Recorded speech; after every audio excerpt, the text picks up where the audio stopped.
Қайырлы күн, достар. Наурыз мерекеміз құтты болсын. Бүгін күллі мұсылман халқы тойлап жатыр. Мен сол Наурыз мерекесіне қарсаңында мынандай дастарханға тәттілер пісірдім. Чак-чак, хворост. Қазір бауырсағымды пісіремін. Ақмол болсын, дастарханымыз тек қана жақсылыққа жайылсын, аман болайық, бала-шағамыз аман болсын, немерелеріміз аман болсын, туған туыс, жора жолдас, ортамыз аман болсын, көршілеріміз аман болсын.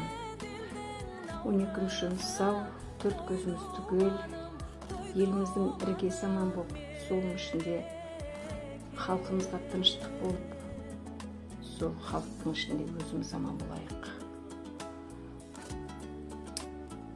Аспанымыз ашық, бейбіт заманда өмір сүрейік. Ұрпақтарымыздың болашағы жарқын болсын. Барлығыңды келген Наурыз мерекесімен шын жүрегіммен құттықтаймын.